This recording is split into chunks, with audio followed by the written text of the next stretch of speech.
What the Venus Project proposes is that we bring all the nations together and take care of everything on earth. We pledge allegiance to the environment and all the world's people. The end of separate nations, the end of the artificial boundaries that separate people, and the sharing of all the world's resources by all the world's people. If few nations control most of the Earth's resources, you're going to have territorial disputes. You're going to have war. You're going to have all the problems you've always had. That's why most people think it's human nature. They think man is basically greedy, and that this is why you have problems. That is not true. A banker, a serial killer, and a gangster, and a priest are made by environment.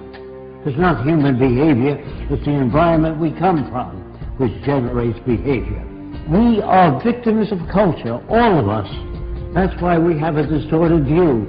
We believe that some people are good, some are bad, some are creative, some are less creative. All that's bunk. Everyone can be creative. Now, they tell you in your schools that plants grow. That's a lie. They need water, sunshine, soil, moisture, gravity, all those things. Without them, the plant doesn't move. There is nothing in the earth today that is not acted upon by resident forces. And your language was designed hundreds of years ago. That's why we can't talk to each other. We talk at one another, not to one another. A lawyer is a guy that takes language, twists it around any way he wants to. If he's skilled at it, he can knock you out, put you in jail. A lawyer would be considered a criminal in the future. So would all bankers, and all businessmen, and all politicians. Don't forget, you're brought up to believe that King Solomon was a great guy. He had 1,000 wives. He'd be arrested today as a bigamist. So all the things that you're taught, they teach you to fit in with this culture. There's no such thing as thinking things over. You think within the context of the way you were brought up. So it's very hard for so-called normal people to step outside of the environment. Now, in the early days in the Roman Empire, I am told that they used to feed Christians lions. Now, the family would come Saturday and Sunday to see Christians being fed the lions. And the kids would say, "Daddy, can we come next week to see Christians being fed the lions?" Daddy would say, "If you behave yourself." Are these kids sick? No. They're normal to that culture. There are no good or bad people. There are no corrupt people or dishonest people, creative people, lazy people. All that's bunk. If you're raised in a society that understands human behavior, you don't have those variations. You can block them through education. You must design for human comfort, and you must design cities with art centers, music centers, cultural centers. I can only talk a little bit about America because that's where I'm from. I don't like our country.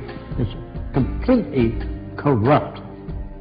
And that's for most civilizations today. They're all corrupt. I'm sorry to say that. I don't like what I'm saying. I wish it were otherwise. We are brought up in a system called established. Established means it serves the interest of the lead group, the control group. What we really need is an emergent society. There are no great men, no great women. All people are creative, but they're not brought up to know what that means. So when they tell you that your government likes you, they're working for you, all that's bunk. When I say people hardly know what they're talking about, because they're not brought up to be sane. They're brought up to fit in with the establishment. National loyalty is really a form of stupidity. All people need clean air, clean water, arable land, and a relevant education. That means no businessmen, no advertising, no investment bankers.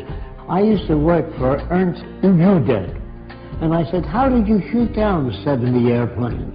And he said to me, "I would fly above aerial combat and watch the rookies that couldn't handle the planes well and knock them off." Now, what kind of a person is that? He's a war hero, great man.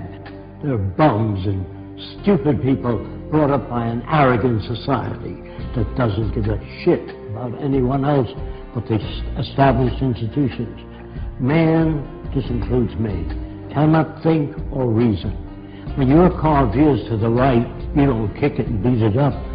Either your tire pressure's uneven or something's wrong with the steering column. You try to understand. When children beat up other people and hurt other people like a bully, that's part of their conditioning, their associative memory, the system they live under, which doesn't correct that. Schools do not teach you much, are mostly concerned with propaganda. Most schools don't teach you how to live, find meaning in your own life, how to disagree without getting angry.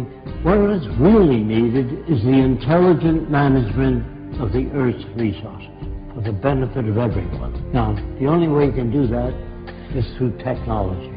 Everything that you have, your lights, your air conditioning, your automobile, your airplanes, all technology. Politicians can't give you that. Politicians don't know what to do. They make laws. Say no to drugs. Well, that's not going to stop a person from selling drugs as long as there's money in it. But if you do away with the money system and build access centers where anyone can have access to the necessities of life without filling out a million forms or appealing to Fresco, it's all available to everyone.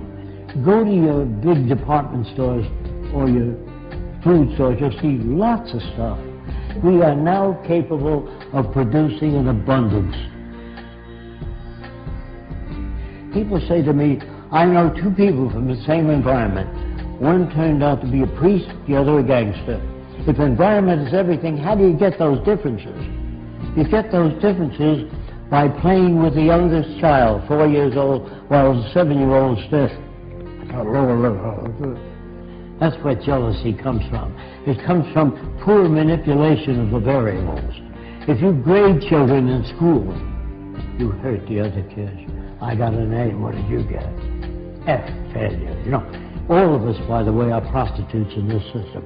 If you sing and you sell toothpaste, you're a prostitute.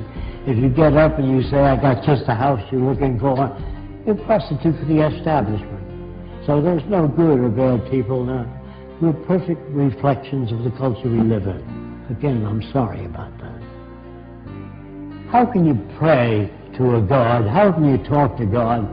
They think due to ego problems that they're specially selected. The Jews are God's chosen people. The Germans are the master race. You know, all of these little egocentric people think that they're put here to lead the world into a better direction. Galileo found seashells on the mountaintop. He took it to the Catholic Church, and he said, maybe the mountain was once under the water and was pushed up. And the church said, no, the devil put that stuff there to confuse you. So the world you live in is as full of shit as a Christmas turkey. And you're not about to talk to people and turn them around. You have to demonstrate it. So I don't say science is perfect, but it's closer to our problems than any other system. People really don't know what to do, so they put up a sign, thou shalt not steal, don't be dishonest. That doesn't change people. All money systems, as they begin to collapse and change, they move toward fascism. It's part of the history of civilization to move in that direction. The wealthy people try to protect what they have. I went to the South Seas when I was 21. Everybody on the island was nude, except when men climbed trees. They wore kind of a jockstrap to prevent their balls from being caught in the branches. So everybody walked around nude. And the interesting thing about it is I never saw a native stare at a girl's body, only her eyes. When you talk to a woman, you never say, get a load of that shit. That's what you get in civilization. You cover the girl. If people swam nude when they were this high, you couldn't sell pictures of a nude girl. Do you understand that? I get to know the natives so well, I watch them make love. And they stroke the whole female, the top of her head all the way down. They had no fetishes. There were no tit men, leg men, ass men. All that's made by culture. And if you don't use that kind of language around women, you can't become equal to one another. So you have to tell them how men think. That isn't how they think. That's how they're brought up. When guys poke each other, hey, get a load of that chick, you know. That is learned in the culture. In the islands, they never did that. It's like you stroking a dog. You stroke the whole dog. You don't stop at the balls. You stroke the whole dog. Understand? I'm not your enemy. I'm not trying to hurt you. I'm trying to tell you that if we use science and technology, everyone will be given the best opportunity so that we can bring out the best in every human being.